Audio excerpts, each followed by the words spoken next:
If you're looking for a job, there's an app for that. A new study suggests the unemployed are more likely to find a job on their smartphone or tablet or social networking. A new study by TechNet says the demand for applications has created 466,000 jobs in the U.S. since 2007. Today, there are more than 500,000 apps available for the iPhone and the iPad. Allison.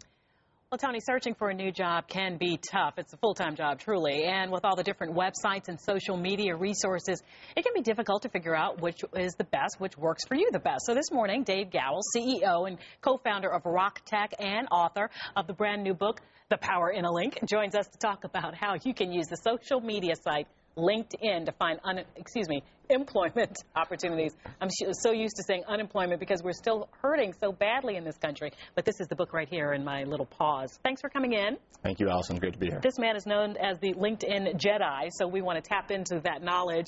How great can LinkedIn be? LinkedIn is a game changer. Not only can you provide a lot of information out there that recruiters can find, but more importantly, what I think you can help build and really use the relationships you have to find jobs that are out there.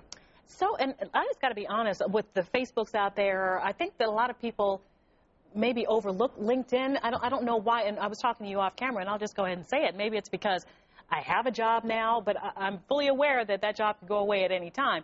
But because I have a job, maybe I'm not really paying that much attention to LinkedIn. Do you find that to be true, and how should my thinking be instead of that? That's very common, Allison. One of the key things to think about with LinkedIn is that it's kind of a slow mover. It's not as exciting as Facebook or Twitter, so there's not a lot of people running to it.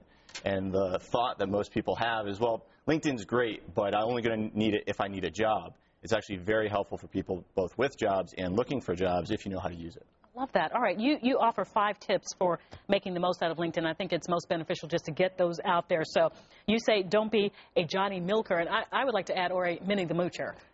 Absolutely. Right. Okay, you can have that one. That's free. Dave, tell us why you say don't be that way. Well, so in The Power in a Link, I use a lot of stories, and I anonymize some of the characters from real life stories that I've seen to protect the innocent.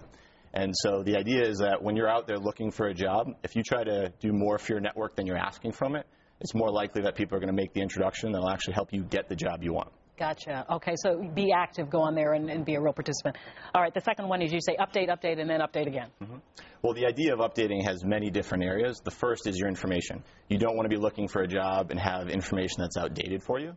And then you want to update your network when you're actually looking for something. So stay in touch with the people that you feel might be able to help you out. Build some social capital with them. Maybe update what you're doing and try to be helpful to them. Don't run through walls to make connections. What's that mean?